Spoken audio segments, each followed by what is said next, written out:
First ఒక గిన్నె తీసుకొని అందులో ఆయిల్ వేసి ఆవాలు జీలకర్ర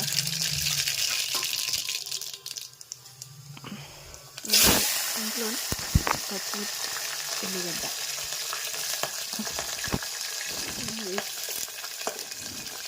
ఒకసారి కలపాలి.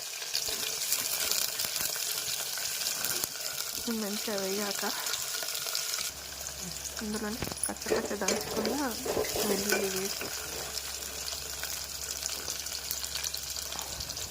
కొంచెం పసుపు వేసాక కలుపుకోవాలి బాగా. అలా కలుపుకున్న దాంట్లో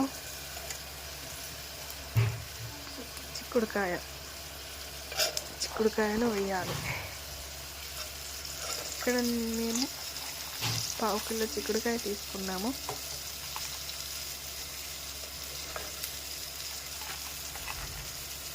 మంచిగా శుభ్రంగా కడిగి డ్రైన్ చేసుకొని గిన్నెలో వేసుకోవాలి. అలా వేసుకున్న దాన్ని మంచిగా కలపాలి. అందులోనే 1 స్పూన్ కల్లుప్పు వేసుకోవాలి. అలా వేసాక మళ్ళీ కలపాలి. కలిపాక కొంచెం అందులో నుండి వాటర్ రిలీజ్ అయ్యేదాకా గ్యాప్ పెట్టాలి. ఒక 5 మినిట్స్ తర్వాత చిక్కుడుకాయ కొంచెం మగ్గుతుంది. మగ్గాక మంచిగా కలపాలి. కలిపాక అందులోనే 1 స్పూన్ కారం వేసి కలపాలి. మళ్ళీ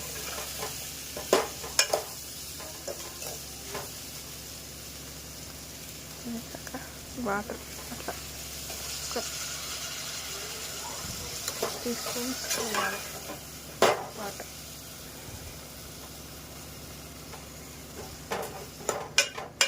వాటర్ వేసాక మళ్ళీ కొంచెం ఉడకనివ్వాలి ఆ చిక్కుడుకాయని.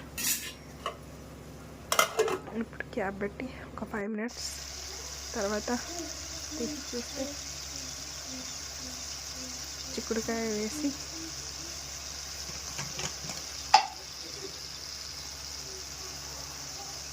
దానిపైన ధనియాల పొడి వేసి కలుపుకోవాలి.